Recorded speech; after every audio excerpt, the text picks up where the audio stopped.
Metroidvanias, shooters, and titles that inspired a new generation of devs. Here are the 10 best games made by one person. It's easy to forget that games are usually made by massive teams of people. Artists, programmers, animators, writers, producers, huge numbers of immensely talented developers all pour their time and creativity into making worlds we can escape into. And that's why it's especially impressive when one person makes a game by themselves. There's a bit of flexibility in this list when it comes to music and art assets, although it does include some titles where a lone auteur has done the lot, but for the most part, all of the games on this list represent the vision and productivity of a single person. So sit back, relax, and prepare to feel deeply inadequate. Here, in no particular order, are the 10 best PC games made by one person. When you think of games made by one person, Toby Fox's Undertale is often the first title that springs to mind. And that's why it's the opener on this list, just so we can get it out of the way nice and early. Undertale is a deep-delving, old-school adventure that references the glory days of the console RPG. Although he didn't have any dev experience, Fox worked on Earthbound ROM hacks while in high school, and you can sense the same unsettling atmosphere in Undertale. The combat system too is influenced by other games, including the bullet hell shooter Touhou, which maybe, just maybe, is included later on in this list. The game took just under 3 years to develop, and with the exception of some art assets, was created entirely by Fox. This also includes the soundtrack, which was composed by the self-taught, definitely not annoyingly talented developer. The music was inspired by Super Nintendo RPGs, and 90% of the songs were composed specifically for the game. And to think some of us just played Nintendo games instead of carving an entire career out of them. Incidentally, the freebie follow-up to Undertale, Deltarune, is out now, and the download link for that is in the description. Axiom Verge is an elegant side-scrolling Metroidvania game created by Tom Happ, a developer with experience working on games like End of Nations and NFL Street. Happ handled the coding, art and music, beginning work on the game in 2010 as a side project, and it was initially due to be released in 2013.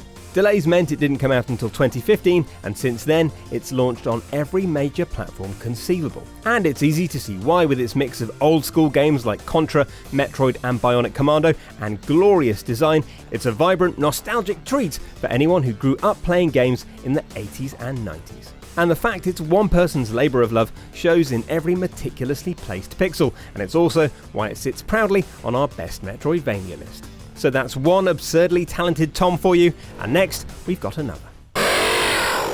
In case you thought you couldn't do a job and make a game in your spare time, Gunpoint was created by ex-PC Gamer writer Tom Francis and was developed while he was still working on the magazine. In it, you control freelance spy Richard Conway as you infiltrate buildings, punch guards, and rewire security systems. The heart of Gunpoint is the crosslink tool, a gizmo that allows you to see how a building's circuits are wired so you can tamper with them and force some amazingly creative results. Want a locked door to open when the lift arrives? Easily done. Want a light switch on your floor to activate a hand scanner somewhere else? Well, you can do that too. It's a brilliant, intuitive system that leads to the best kind of surprises. Well, sometimes. And if you're feeling inspired by Tom's success, he's created a whole series of tutorials about how to use GameMaker even if you have no experience, the link for which is in the description below.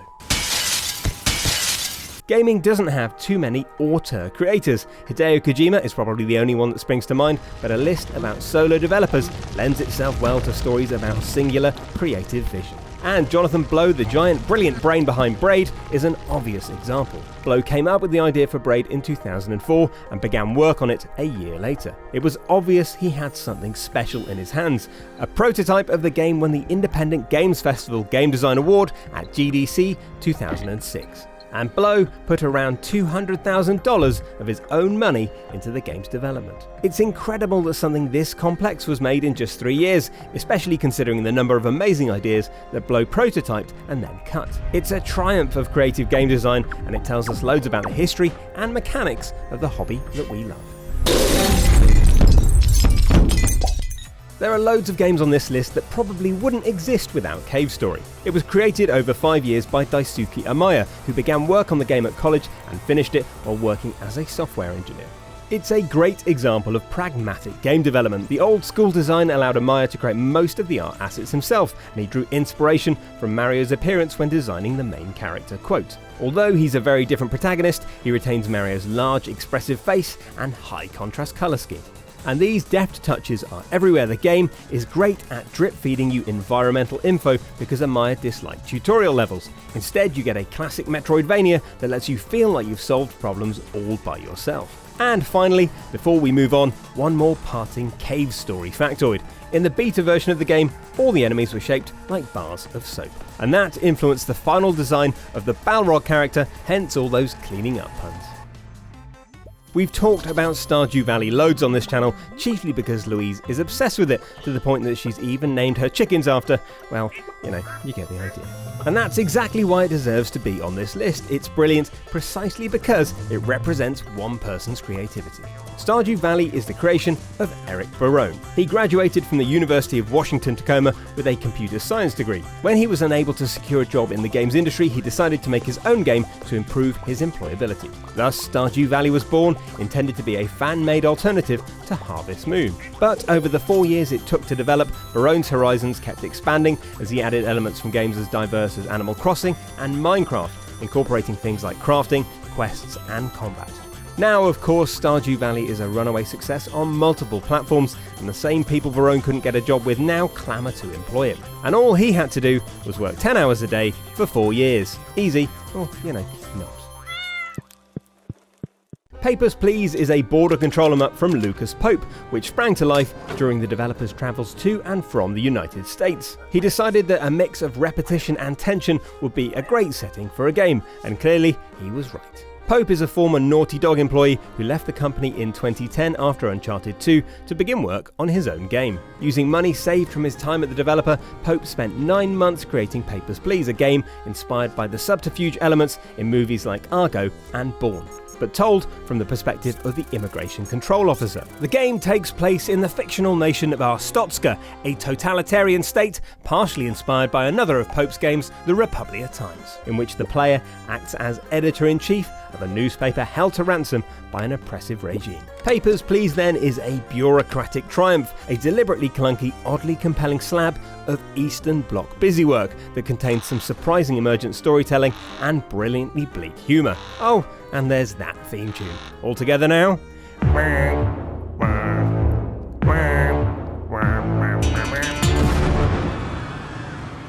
There have been some impressive entries on this list, but they've just been games. But the Touhou Project, as the name suggests, is an endeavour on a wholly different scale. It's a series of Japanese bullet hell shooters developed by Team Shanghai Alice, which, as the name definitely doesn't suggest, is actually a single programmer, scriptwriter, graphic artist and music composer who goes by the pseudonym of Zyun, focusing on the idea of games featuring Japanese shrine maidens.